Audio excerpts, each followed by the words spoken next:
Welcome to Biocanic's Health Intelligence Exchange community, where leading practitioners in integrative health approaches will discuss how they solve the most challenging and common health issues.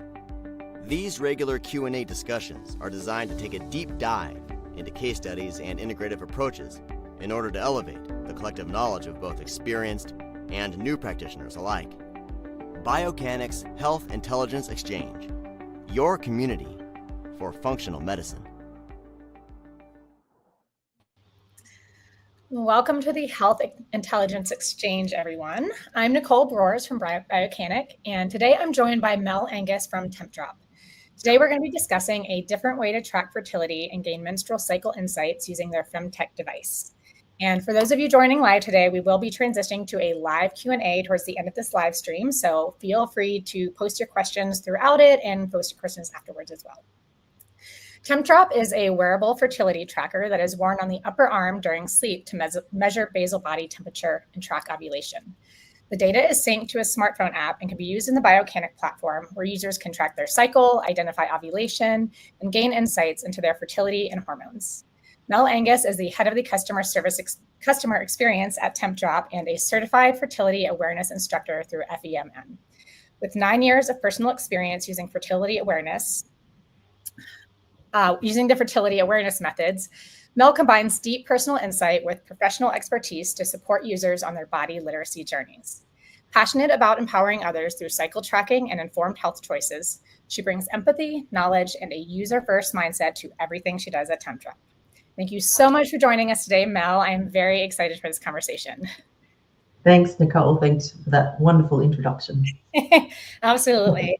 Well, let's just start at the beginning. Let's talk about basal body temperature, how that's different from skin temperature, and what is the importance of that in fertility and cycle tracking.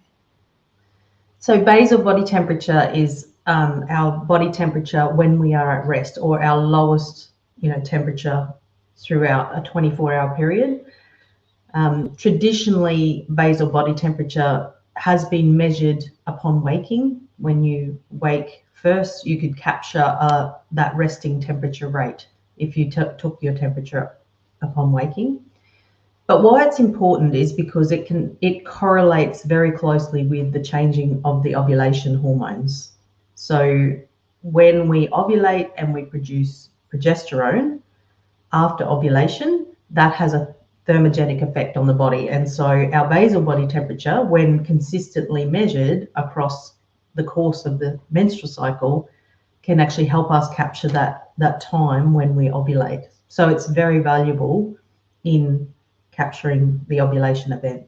But basal body temperature is a bit different to skin temperature in the fact that, it's coming from the core, it's from within. So skin temperature can be quite variable due to, the environment, whether it be, the room temperature, if we're sleeping, the bedding temperature, that kind of thing. So, capturing a core temperature, or as close as we can get to core, is important when it comes to getting a true basal body temperature reading.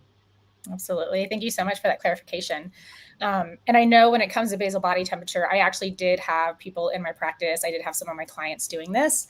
And it was often, the difficulties that arise are, not waking up at the same time every day, or if you have to wake up and go to the bathroom, or, forgetting, not being super consistent. And so you can get a lot of variance in numbers if you're not being very consistent.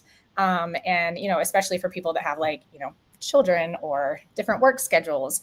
What I love about your device is it does kind of help solve for that. So tell us a little bit about, how it works and it kind of solves for those human factors, as well as kind of digging into the algorithm and how you're really getting that temperature every time. Yeah, so Tempdrop is, as mentioned, it's a wearable sensor. So it's worn overnight on the upper inner arm, close to that core, over the axillary artery. You just turn it on, you wear it during sleep, and it's taking readings every few seconds. So we get thousands of data points over the course of the night. And then when you're up for the day, you just remove it, set it aside, that's it, done. Your data's captured.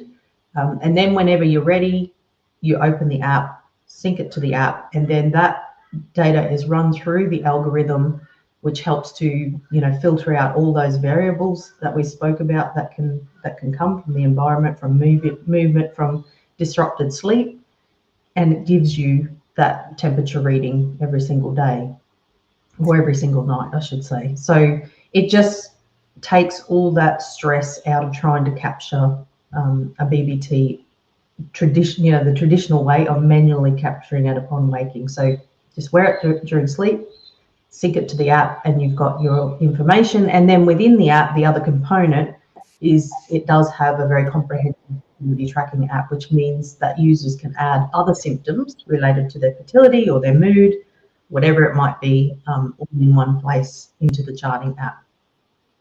Oh, amazing. And when people are getting started, I think that, you know, having something that you can wear all night, it does, like, you can actually be very compliant with that and actually wear it every night and actually get that data every day. Exactly.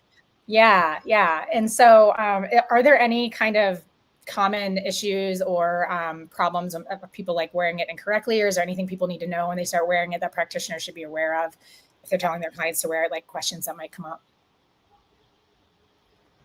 So obviously getting optimal readings is a priority, and one big component of that is accurate wearing position. So ensuring that it is very close up near the armpit, as close as possible between the bicep and tricep muscles, running over that dip, and ensuring that the band is nice and firm, not uncomfortable, but firm, so that it keeps very good skin contact overnight.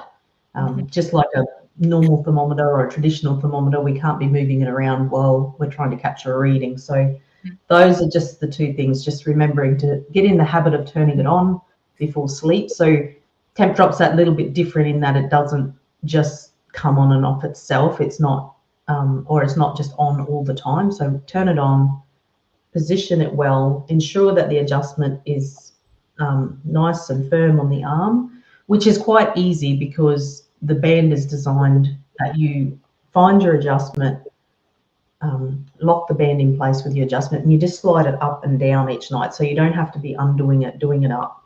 Just slide it up and down each night, walk it up the arm, get the positioning right, and you're ready to go. So, you know, it's just forming habits as well. But, you know, within the app, there's reminders to wear your Tempdrop each night. You can set it at a certain time. It's okay to put it on, turn it on and put it on a little bit before actual sleep. Like if it's just part of your nighttime routine as you're getting ready for bed, that's fine too. The algorithm can filter out those waking times. So just whatever works in terms of getting in the habit to wear it each night and ensuring that the position is good to get optimal readings. Perfect. Yeah, and I've seen the design. I haven't used it myself yet, but it does look like it would be pretty comfortable to wear throughout the night. Yeah, it does, for you sure. know, that you'll have that in mind to make it easy to use. Yeah, and I know that you've mentioned in some other interviews about, you know, there's some calibration that kind of happens at the beginning, trying to, like, that algorithm kind of finding that temperature, and that sometimes it changes. Can you speak a little bit into that and what people can expect when they start to use it and start seeing those temperatures in the calibration? Well, there has been some work done since Tempdrop was first released. So when Tempdrop was launched, it's 8 years ago, actually, this month during July. It's 8 years since Tempdrop launched to the public. And early on, there was a kind of a learning phase for the algorithm. So gathering some data before it really started to work well. However, there's been improvements made on that, which is great news. So over time, with more data, with more information, the algorithm has now changed. And so there basically isn't a learning phase anymore for the algorithm as such. So for most people, they can get their Tempdrop, start wearing it, and see a clear ovulation pattern first cycle, no problem. Amazing. Yeah, so for some, okay, maybe just because of, you know, our learning curve with new technology, it might just take a little bit longer just because, you know, they're maybe not quite positioning properly, or there might be some extreme variables right off the cuff that the algorithm's got to deal with. So, so basically what we say is, look, give yourself at least 30 days. Don't give up easily with this, because as we know also with fertility tracking, sometimes the pattern might not be very clear straight off for some people. So just give ourselves that 30-day window for learning new technology. But for most people, right off the cuff, you'll be able to see that ovulation pattern, depending, of course, where you start wearing it. If you happen to start wearing it 3 days before you ovulate, then okay, you're not going to capture for that cycle. But in general, as far as a learning curve for the algorithm goes, that's changed since it was first. Amazing. Yes, that's some incredible technology. And I know there's a couple other kind of femtech wearables like Ava or OvuSense. Can you speak kind of about what differentiates you from those as far as like accuracy, usability, and integration flexibility? So starting, I guess, with OvuSense, because, OvuSense in a way can capture, that real core temperature in a much better way because it's internal, it's a vaginal wearable device.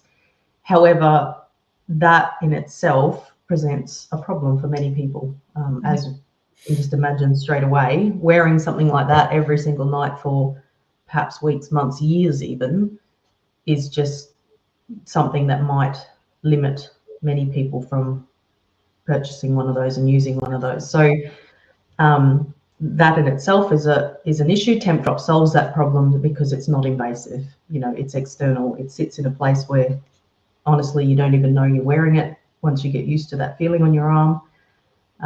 And then when it comes to other ones that are worn like on the wrist, or now there's a lot of rings, rings that are tracking metrics, including body temperature.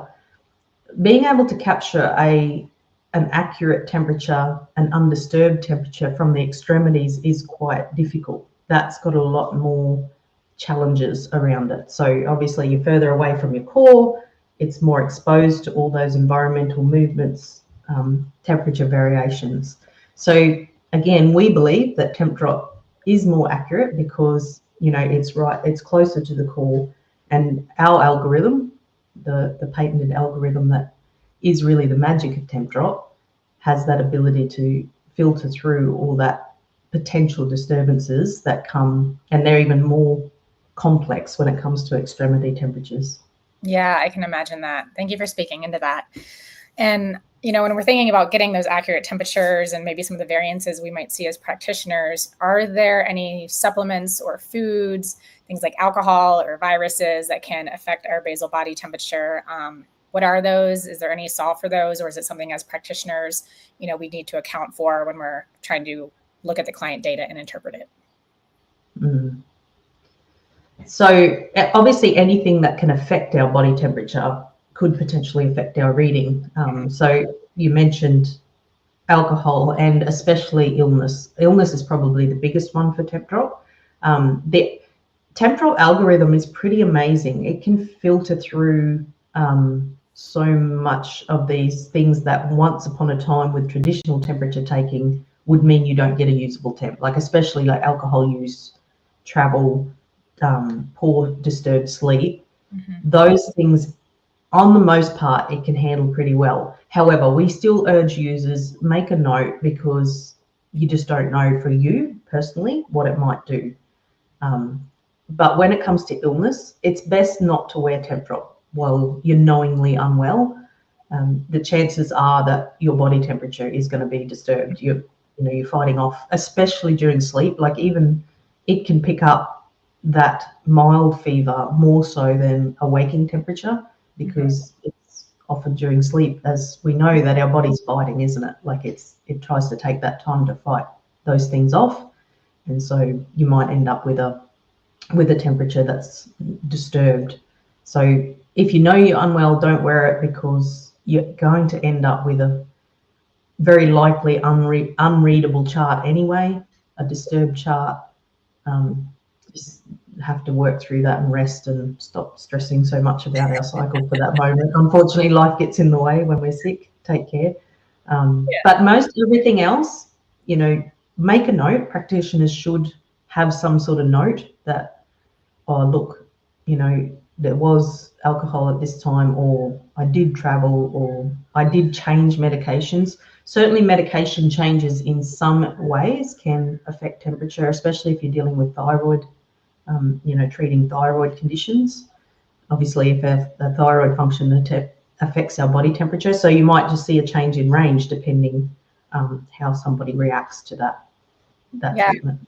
Absolutely. I'm also wondering, like, if I was wearing this every night and then I started to not maybe feel great, but I don't know, maybe I feel fine, and then my temperature raises, it's like, okay, maybe I'm actually getting sick. So it seems like it's a little bit of so yeah, just important, I think, if a practitioner sees some numbers that seem kind of out of the ordinary, to make sure they are asking those follow-up questions so that they have all that data.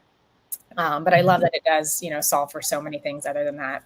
I know you kind of just mentioned the thyroid. This was something I wanted to ask about because, there is some, research to say that, our body temperature is changing when we are, hypothyroidism as our thyroid is underactive.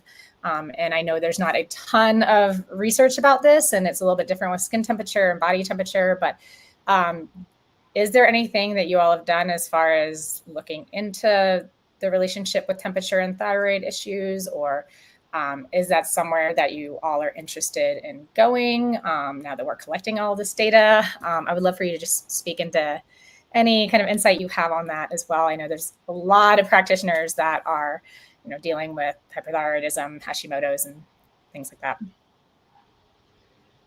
100%. It would be amazing if more, studies were done around this and other things that temperature could tell us, around women's health. That would be amazing. And Tempdrop is fully on board with that. So if anybody does want to use that data for such studies, definitely reach out to Tempdrop, because we do have that option that users can anonymously share their data for legitimate health studies. And it is something that we would love more studies to be done, and more digging into that data. It's not thinking about thyroid specific. No, the question that you asked, have we done the research? No, we haven't. And we believe the same. There's not enough research done around those correlations between temperature values and thyroid health. Yeah, what I do think is really exciting that we are doing is because the way that Biocanic can bring so many metrics together, when you're talking about doing research, people don't necessarily, even to really gather some of this data, need to be doing research studies. But if they're, running a full thyroid panel and they're doing the temperature tracking with their clients, and then they're running another one and they have the protocols in place, and, they're doing additional testing, and they can kind of look at that against what they're seeing with the temperatures, they're going to have that data with their cohorts. And that's not obviously like we would want more data for traditional research, but we do have the ability to bring that data to the forefront and start having that conversation. So all the practitioners out there that are working with people with thyroid issues, I think this might be something to explore for you all. Yeah, for sure. And I just want to add one thing though, is practitioners should be aware that by and large, Tempdrop temperatures run lower than traditional oral. Obviously, it's a different measuring point, and we're also capturing a sleeping temperature, which should be typically a bit lower than that waking temperature with an oral thermometer. So just be aware of that. Don't panic if you see the levels and go, "Oh, this is very low for a human being." Yeah. It's just that's not the case for every single individual. Some people do find that they're kind of on a par, or maybe slightly higher than oral, but generally we just put that warning out that it can be lower. So don't take that as they're dying or something. Yeah, absolutely. Thank you so much for speaking into that. I'm really excited to see kind of if that goes anywhere. I also wanted to ask about, for people who have things like PCOS, postpartum hormonal shifts, maybe stress-related irregularities. Yeah, I don't know what happened there. Is Tempdrop effective for that? Can it offer more insight? How does it kind of play into those different phases of hormones? And maybe even, if we're looking at perimenopause, just kind of how Tempdrop fits into these different kind of scenarios and what it might show us, or how that might differ. So typically with any of those conditions that you've mentioned, or phases of life, ovulation is more sporadic, or it's, irregular. Ovulation events are irregular. Tempdrop just helps so much with this, because one of the biggest challenges with irregular cycles, or if ovulation events are, irregular in terms of, oh, look, I only ovulate every 60 days or 130 days, I might only ovulate 4 times a year, twice a year, is it's very difficult for women to track a traditional way with their temperatures and keep that consistently going all that time while they're waiting for the ovulation event to occur. And so Tempdrop solves that problem. It's just easy. You don't have to stress about waking times, about capturing the temperature in the right way. It just does all that for you. So it can become part of a woman's bedtime routine, and you've got the data. If it takes 6 months to ovulate, you've got the data. You're able to see when that ovulation occurs. So yes, it can be challenging to wait that time through and be watching and waiting for this ovulation event, but at least Tempdrop takes away the stress of capturing a data point, a fertility sign, night after night after night, for what potentially could be months. And in the case of perimenopause and into menopause, we're waiting for a full year without ovulation. So imagine trying to consistently track all through that whole 12 months, waiting for that time when we can say and verify I haven't ovulated for 12 months. Yeah, I love that. And as somebody who is kind of in the beginning stages of perimenopause, and I had my first 60-day cycle, I was like, oh my gosh, like, oh my God, when I thought I did, when was that? And so for me, like, I know there's a lot of women in my age range that are just like, we kind of want answers, we kind of want some insight. And this just seems like such a non-invasive way to get really valuable data on that ovulation time. I want to go back. You had mentioned that, on your platform, you do have the ability for people to kind of fill in some symptoms. On our platform as well, we have trackers that we can send out and have people kind of fill in their symptoms so that, we can see, self-reported data alongside of the data that we're collecting from the integrations and the wearables. What do you think would be maybe some of the metrics that either you all are collecting or that would be important for practitioners to collect, through their platform, alongside of their temperature, so they could kind of see these and really get more accurate insight? Well, when we're tracking for fertility purposes and understanding the menstrual cycle, obviously any bleeding is important.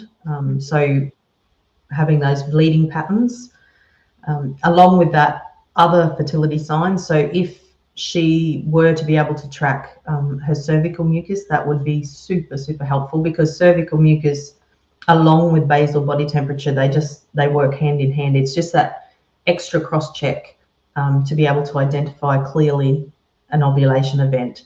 Now, both in themselves can identify or help to identify that fertile time and the ovulation event, but sometimes having one without the other leaves a little bit of a hole in the picture. So, for example, if a woman attempted to ovulate, we would see fertile type cervical mucus, but what if that ovulation event fails? What if it doesn't, work so well? And this is more so for long irregular cycles or conditions like PCOS. So having the temperature then can help verify that ovulation event was successful. So those two, we always encourage users to track more than one fertility sign. So you just got that cross-check, because basal body temperature is not infallible. There could be something else that raises the temperature for a few days, which could then look like an ovulation event, but perhaps it's not. It does happen. So having those cross-checks is just gives you so much more information, and you can sort of see, oh, something's not quite right here. It's not typical. So bleeding patterns, cervical mucus, if she is doing LH testing, that can be another additional sign just to verify when the ovulation event happens. And then, of course, when we're talking about holistic health, those other markers can be like PMS symptoms, irritability, mood changes, pain. Obviously, pain is a big thing, so cramping, anything like that. So, yeah, putting all those symptoms together just gives that much broader picture about the health of the menstrual cycle. Something that was also coming to mind as you said that, I think that those are all so useful, and some of those very, very standard if you really want to track for fertility, especially and see when ovulation is occurring. Something that was kind of coming to mind is the topic of stress, because we know that stress, has such a big impact, cortisol and our reproductive hormones, such a big impact there. And, I know from personal experience and working with clients that you can even see variances within cycles from kind of stressful events. Can you speak a little bit into anything that you might have seen in that realm, as well as, just talk a little bit more about how tracking something like stress or maybe even like heart rate, so that you could see when there were longer cycles or a later ovulation or something like that, how those two might play into each other? This often comes up we have an amazing community group, a Facebook group, and it's a place where women are always asking questions and sharing their charts and sharing their experiences. And, it is a common question to ask someone when they're like, where is my ovulation? I normally ovulate on day 18 and here I am on day 25. It's a very common question that they are asked either by, fertility awareness instructors who are in there helping, or experienced users, is has there been any stress events recently? And when we say recently, that can even go back further than just this cycle, because we know it takes quite a while for that journey for the egg to become a mature egg. So that could be, even back up to 100 days before some sort of stress event that could affect this ovulation. So it does, not for everyone. Some people, like myself, I've tracked my cycles for 9 years, and no matter how much stress I'm under, I still always ovulate right on time so far. But some people, they're very sensitive to it, and the body just prioritizes, dealing with that stress over ovulating. So it can mean either a delayed ovulation, or conversely, it could also end up being a short luteal phase, because it's been shown that stress, that cortisol can rob progesterone. So it could end up meaning a shorter luteal phase for that cycle. Absolutely. Thank you for speaking into that. That's just, in my practice, I think the number one thing I worked with was women who were just very stressed out. And, it was, what can I eat? What can I do? Can I work out? Can I do this? And like, we got to work on the stress. And the people I worked with were very sensitive and kind of seeing their cycles change with managing their stress. And so I think that most practitioners are aware kind of that correlation, but something to be, I just think it'd be interesting, if you see that kind of delayed, you can actually be seeing those. And if you're kind of tracking someone's stress and seeing how their heart rate was, you'd be able to kind of see how those played into each other. So I also wanted to ask, I know you've worked with a lot of people and, a lot of the users, the Tempdrop users, and sounds like a lot of other practitioners and communities. Can you share, some of the top use cases you're seeing from practitioners who integrate Tempdrop, in precision or functional health settings? Yeah, functional health and alternative health settings are probably the primary areas where practitioners jump on board with cycle tracking and having that information. Unfortunately, mainstream medical is still lagging a little bit behind here, but that's where we see the most case. Not to say that it's not used. There are some doctors, one doctor, Dr. Alicia Thompson, who practices, she's an OBGYN, she practices in the US. She's very on board with cycle tracking, using it in her practice. And another standout for me is there's the Neo Fertility Clinic in Ireland, Dr. Phil Boyle. There is the NAPRO technology where practitioners will use, or clients are urged to learn the Creighton method, which is cervical mucus tracking, in order to gather this ovulation data or the menstrual cycle health data. However, like we mentioned, having BBT on top of that as an extra layer just adds so much more. So those practitioners who've come to learn that and how to put the two together are on board with using it.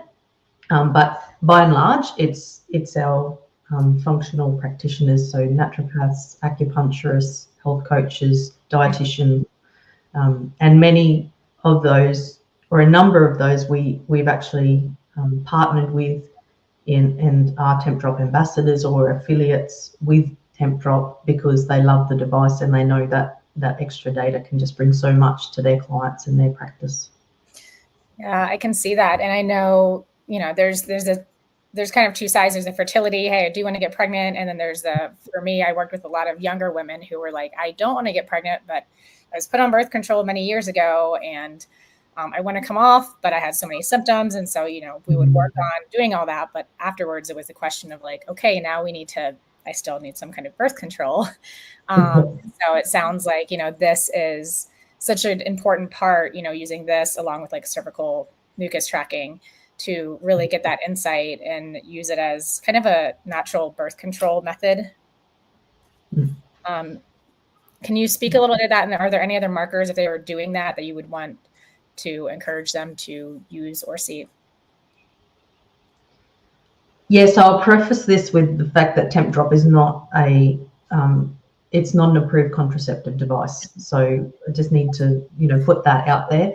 However, as you're speaking to, and as many of us know, that fertility awareness methods have been around for a number of years and are very effective for women to be able to accurately identify their fertile window each and every cycle. That's how I learnt and came across fertility awareness methods. I was digging for something different than hormonal birth control and stumbled across it. I mean, even 10 years ago, it wasn't as well known, which is nice to know that it's kind of words getting out there. It's still slow, of course, this education, but being able to combine our fertility markers together, including our basal body temperature, can really help us. And then learn a method well. I will say it's very important to learn a formal method, because those methods then, just speaking from my own personal experience, it helps us to apply the rules that we need to be able to accurately identify both the opening and the closing of the fertile phase every single cycle. And that's what it's important, especially that opening of it, because ovulation can move any cycle, but if we're adept at tracking our biomarkers, and especially our cervical mucus, we can accurately identify that moment when our fertile phase opens and when it closes each cycle. So yeah, it's definitely a valuable tool. Women may feel a little bit overwhelmed at the thought of doing all this, but it can be done. It just takes a little bit of patience, learning our body, and honestly, after time, it becomes second nature. And being able to be connected with our body in that way, I know, speaking from personal experience and so many other women's experiences, that it's amazing. It's empowering to be able to feel and to be in sync and in rhythm with your body in that way. Yes, I absolutely agree so much. I went on that same journey when I was, I think 28, 30, somewhere around there. I'd been on birth control for 10 years. I didn't know any better. And I came off and I was just a completely different person. And you mentioned it is starting to come to the forefront more. And I did have so many women that approached me that were like, hey, I'm kind of feeling this way. Like there is a curiosity about how does it feel to be in tune with my body and actually feel what's going on and actually experiencing these cycles that are naturally happening. And so there's definitely, a few more steps and a few more things that they need to incorporate. But I also think that the women that I worked with that came off of birth control and we got their bodies to a healthy place and they were doing the more natural method, they were like so grateful. They were so thankful. They were so happy that they made that decision. And I'm, I can't speak for everybody and I'm not anti. I think birth control has done a lot of amazing things. I don't want this to come off in that way, but having that control, having that power to make that decision and really understanding and being more in tune, I think is just, it feels really good for women to be able to step back into that. So I love the Femtech that you all have and all the new things that are coming out. I think it's just such a great step. And also just getting more insight into women's research and hormones in our bodies. And then, absolutely. And so I think we have a little bit more time here before we open it up for questions. So I wanted to ask you, as we start to explore more into women's research and Femtech, how do you see tools like Tempdrop evolving? Is there anything you have on the horizon? Any wish lists? Definitely more studies. That's my big wish list. And Tempdrop, as a company is very women's health centered. Like, we are fully on board with supporting any of that research. And, you know, we are also very much about education, because oftentimes women can fall into this space of fertility tracking, perhaps when they are trying to conceive and when they are experiencing fertility difficulties. However, becoming educated about how much more important it is, how much more the menstrual cycle can tell us about our hormone health, our endocrine system, is something that we really want to get across. So if they start using Tempdrop, we're very much about pushing that education through the app, through our platforms, for them to be able to just become opened up to this world of, wow, there's so much more that I can learn from my menstrual cycle tracking. So yeah, education, very much so. We want to be always pushing forward and at the forefront of that. And we would love to see more research done, just to see what we can learn. You know, for example, basal body temperature throughout pregnancy. Now, this isn't something that has really been captured much in the past, because who's going to keep up temperature tracking for 9 months through their pregnancy? Nobody. But there are women doing that with Tempdrop because they're just curious. We don't know, you know, it's not very particularly insightful at this point because we don't know what we can learn. But that data is being gathered. So can we learn something about the changes in body temperature during pregnancy? That's just one example of where this could open into more areas. Yeah, absolutely. It's like we don't know what we don't know right now. Like once you start the data and you start seeing the patterns, and you're like, oh, wow, you know, yeah, we could have like known this otherwise. Yes, exactly. Yeah, absolutely. And you kind of mentioned that, you know, it does give us some more insights. I know we've talked a lot about ovulation. That is obviously, you know, such an important marker when we're looking at the menstrual cycle and hormone health and fertility and, you know, natural birth control methods. So are there any kind of other insights or, you know, by using this, are there other insights that we can gather as far as, you know, maybe we should test for these hormones, or maybe we should test for this, or is it giving any insights into maybe like next steps that practitioners would take according to certain trends that they might see? Yeah, definitely. So one thing we mentioned were bleeding patterns. You know, we said, oh, it's great to gather that information. One area of tracking only bleeding patterns is that not every bleed is a true menstruation. It's not a true period that marks the start of a new cycle. So that information in itself, being able to correlate, did ovulation occur before this bleeding event, helps practitioners work out, was this a breakthrough bleed? Was it an intermenstrual bleed, or was it a true period? And that's important. That's very important insight. A few standouts that stand out in my mind from our community is there was one woman, particularly, I was kind of just helping coach along privately from the community, but she had been tracking bleeding in the past, and she had these bleeding events that were reasonably regular, coming along at fairly regular intervals, you know, kind of changes of a week or so. But once she added Tempdrop to her tracking regime, we quickly saw that she wasn't ovulating. So these bleeding events were not true menstrual periods. And then when she did finally ovulate, it was very obvious in the temperature pattern. And then she had a period just under 2 weeks later. So that's important, being able to add that layer on top of bleeding events so that you can see, is this a true menstruation or is it an intermenstrual bleed? And then coupled with that, that helps when it comes to hormone testing timing. I interviewed Dr. Alicia Thompson, and she really brought this out in her interview, that, you know, the medical model of testing on cycle day 3 and cycle day 21 for key hormones doesn't work for every woman, and doesn't work for a lot of women who are struggling with infertility, because that medical model is based on the fact that you should ovulate on day 14 and then you should have a period 2 weeks later. And so you're trying to capture a base reading from very close to a true menstruation, and then you're trying to capture a reading from mid-luteal phase. That's not going to work for many women in this situation. So adding the the tracking on top, the ovulation tracking, now you can time your testing so that it's accurate. You're going to get an accurate read.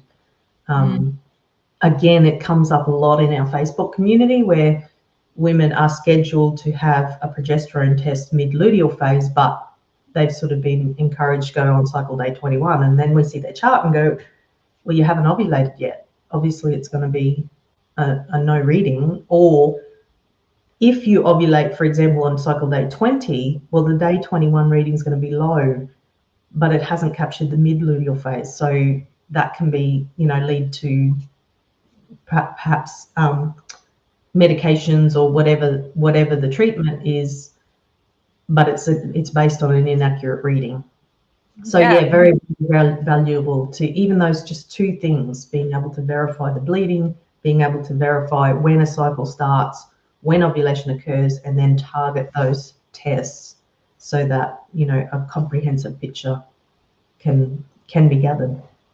Yeah, and I think that is just one of the most important things is we're going to get better data, which is going to lead to better outcomes because we're going to actually be able to see what is really going on rather than maybe we just tested at the wrong time. So adding this and then being like, okay, this is when I might go get my Dutch test, that just makes so much more sense. And something that also came up as you were speaking is I was thinking about, so we get our hormones tested, we do this, we're going through this program with a practitioner.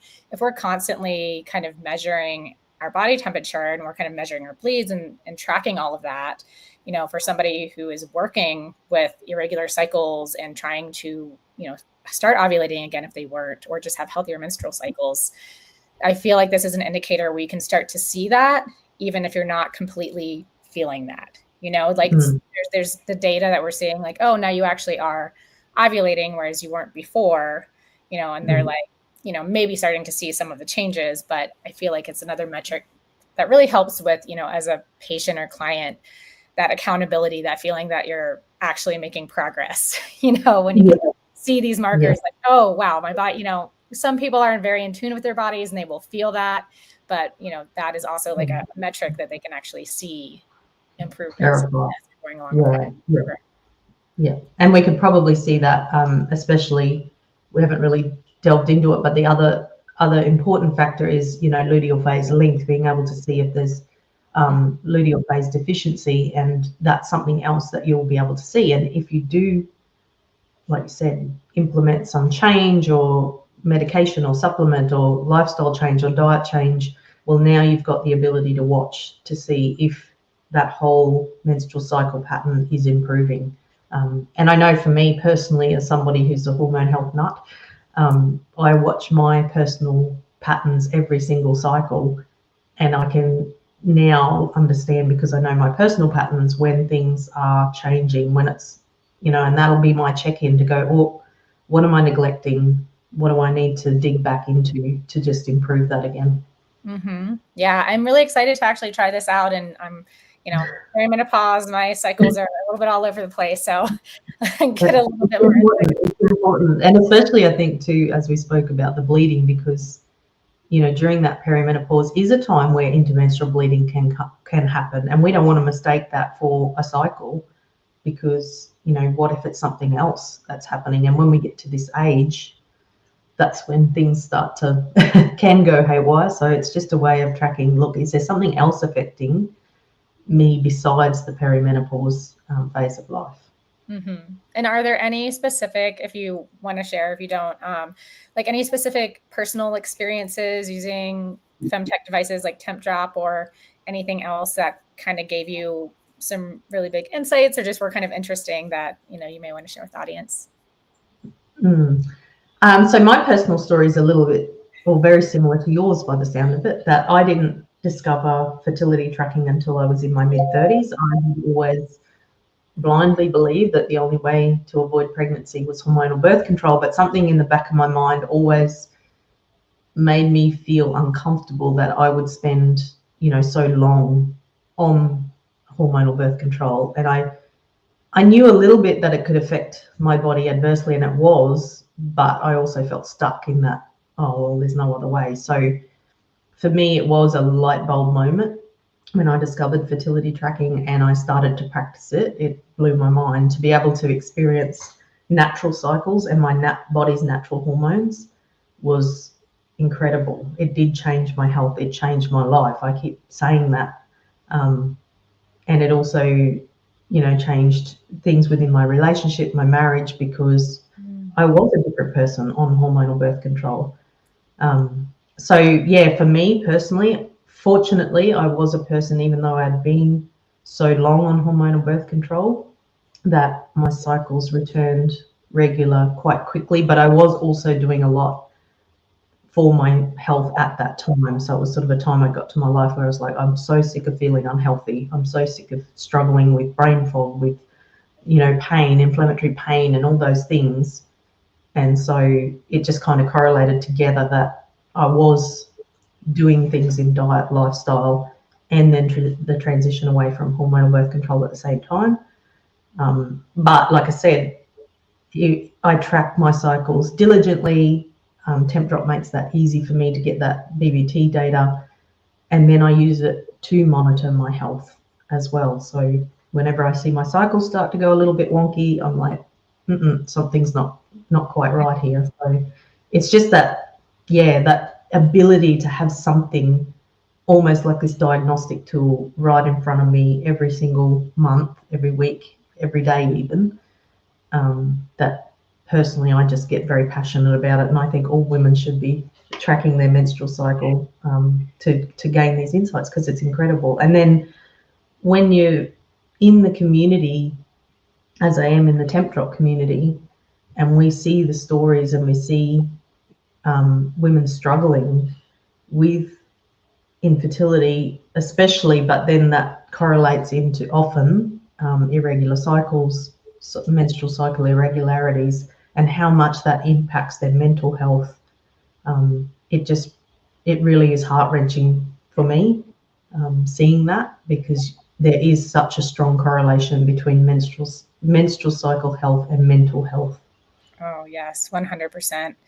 And I always used to say that our menstrual cycle and what was going on is such a good check-in that we have every month as women that shows us that other areas may be out of balance. So I love that you mentioned that as well. And so I think that there are a lot of women that are interested in that and actually having that data, but beyond just saying, oh, my PMS symptoms were worse this month, or, my cycle was a little earlier or later. Now you have the added layer of, oh, my luteal phase was longer, shorter, or I didn't ovulate, or I did.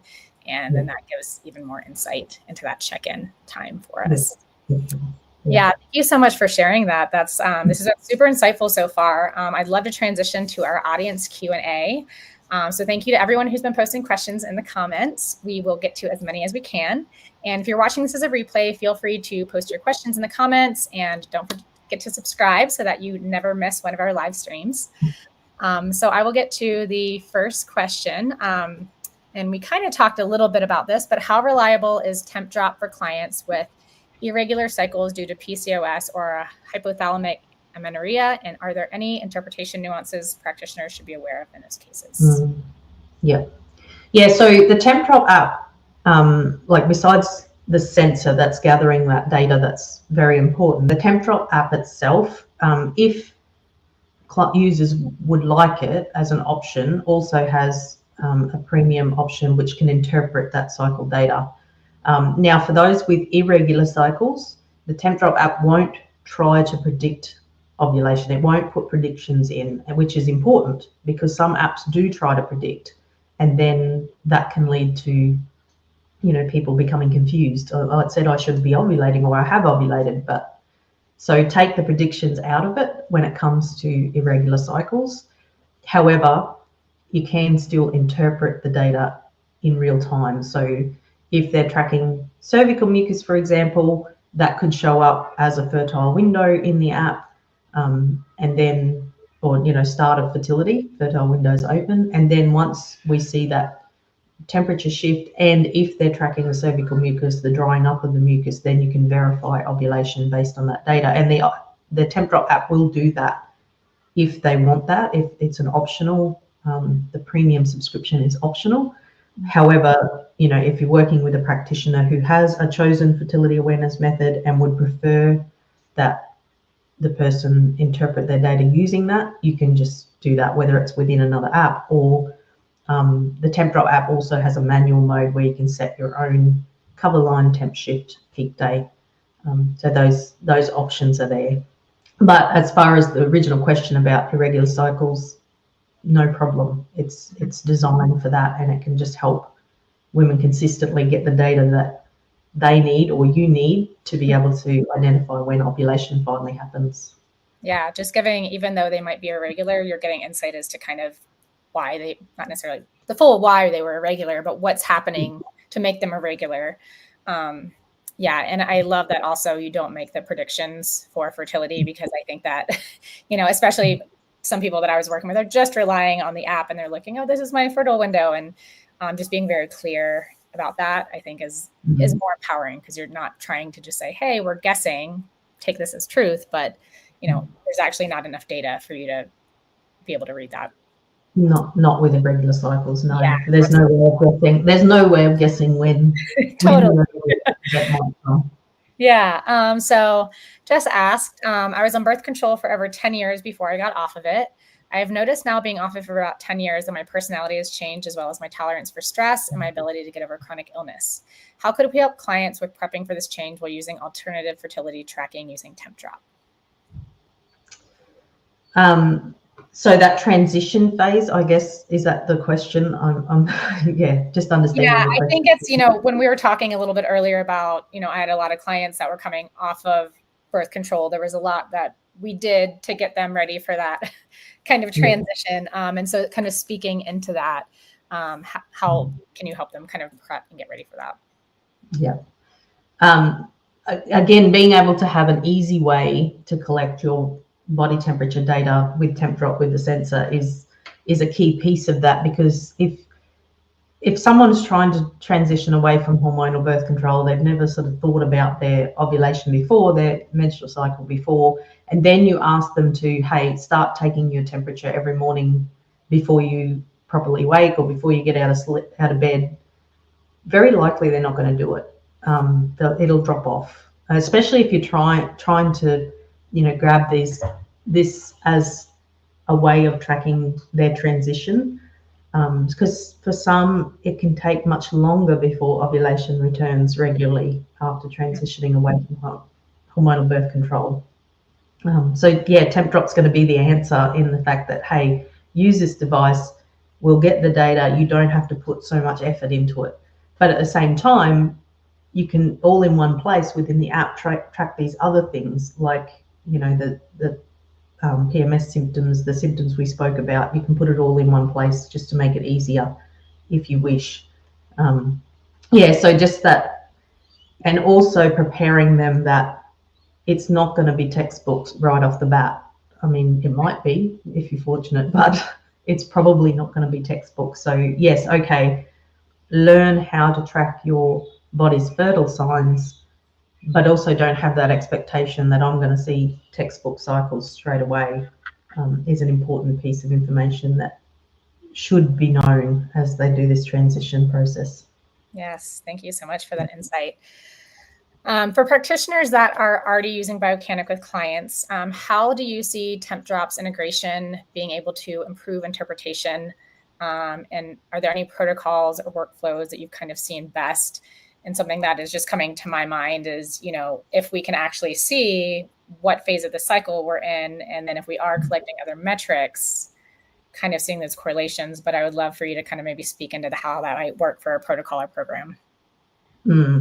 Yeah, so as we've spoken about, like adding BBT as a layer is great for confirming if an ovulation event was successful. So the other metrics that women can track at home, their cervical mucus, their LH, will both tell them that your body is attempting to ovulate, but then putting BBT on top is going to help understand, was that ovulation event successful, which is very important, because if it wasn't, well, now you're going back into the waiting game for the next ovulation event, because the body will just keep trying until it succeeds. So having that information through your integration as a layer on top will just help you confirm, did she ovulate at the time when these other fertile signs were there? And then, you know, like we've already spoken about, is that bleeding event a true menstruation that follows about 2 weeks after ovulation? And then luteal phase health as well, like the length of the luteal phase. How's that going? Yeah, absolutely. The idea of just overlaying where we are in our cycle and having that accurate representation, things that are coming to my mind is when I would have clients that had, energy levels that would be up and down, or their mood would be down, or their stress, or their sleep, or things. And they're like, oh, I don't know. I was fine last week and I'm not fine. And, we would eventually be like, this is related to your cycle, but they can actually see that, oh, wow, yes, I am a little bit more tired during this phase, or my energy levels are lower, my mood is lower. And then as they go along, being able to say, hey, last time during my luteal phase, I was this stressed out and my energy was this low, and this time it's a little higher. So I'm kind of imagining that, with some of our self-reported trackers or anything like sleep scores or anything like that, being able to see those improvements as related from one cycle to the next. So like last luteal phase to this luteal phase, rather than just seeing this like, well, my sleep is going like this and my energy is going like this. Now it's like, no, this is improving and this is where it's relating to your cycle. So I'm really excited to see what our practitioners can do with this and to have this data. And because we do have the layered combined trackers now where we can add this data on top of each other. Nice. Yeah. Yeah. So let me see what else we have from our audience here. And then we talked a little bit about the algorithm, but somebody asked, can you explain how Tempdrop's algorithm filters out temperature disturbances? I know you said that there's not a lot of calibration, but it is because it's worn all night. It kind of knows how to find that temperature somehow now. And I know that it's all kind of proprietary information, but speak a little bit into how that works. So that obviously we're not going to give away any trade secrets, but the Tempdrop sensor actually has 3 types of sensors within it. It's got the motion sensor, the environment sensor, and then the skin temperature sensor. So that information all put together, the algorithm is then able to filter through those variables. So we're talking about, variable filtering algorithm, not some people go temperature smoothing algorithm, but that's what it's about. It's about identifying when you're most at sleep, most at rest for that session, when there's changes within the air, like pulling blankets on and off, for example, or whatever that might be. And that motion, all of that together helps be able to cut through the noise and accurately identify a sleeping temperature each and every session. Yeah, that is that's just so cool that you guys were able to do that. And I'm sure it sounds like when we first started, there was the learning of like, okay, here's how we're finding the best temperature, and then creating kind of that algorithm, so to speak, so that it knows all the factors that affect that.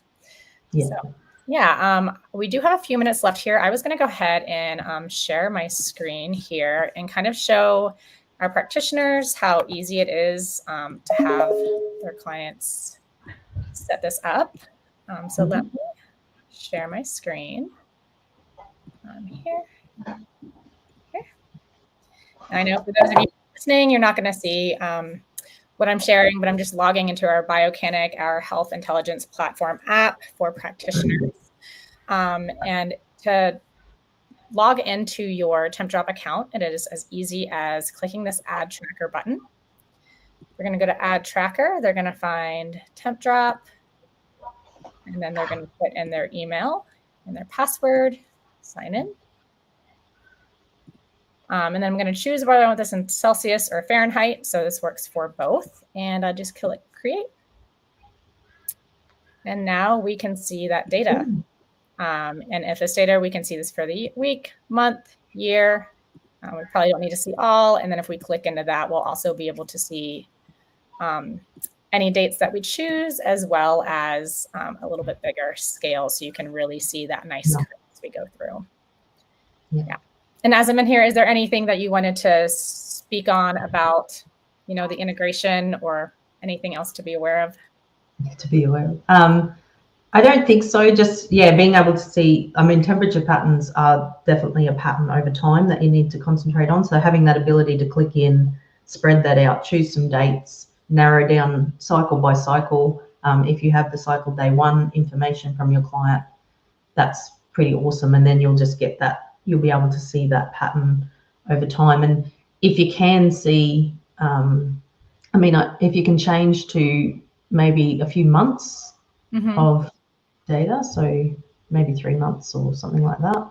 Sure, so I'll do about that. Yeah, there we go. So now you can actually see the ovulation pattern. So where it's higher, where it's jumped up, got that curve over the luteal phase, dropping back down to when the period would be, and then the next ovulation event. So over the course of time, you can see that this person has ovulatory cycles, but then you can kind of dig in on each cycle to check out the phases, how long the luteal phase is, for example, how long the follicular phase is. Yeah, it's very cool.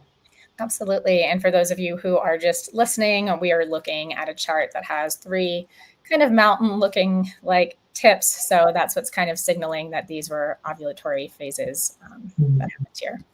So I'll go ahead and stop sharing that. Yeah. All right. Just as a quick, before we finish off, I should have had this here, but I do have a Tempdrop here. So this is, if people are watching, they can see what it looks like within the armband. So it's just the little sensor. That's what you wear. It pops into the armband. The armband's very soft, stretchy. It's a wider armband, which helps with comfort. And it just, it's just an adjustment like bra hook adjustments, just to allow adjustment for sizes. It's quite stretchy. And then once you've got your adjustment, you just slip it on the arm each and every night, pull it up, and then position it up high. So so that's what it looks like for those that were wondering. Absolutely. That seems so easy to use, and it actually does look pretty comfortable. So yeah.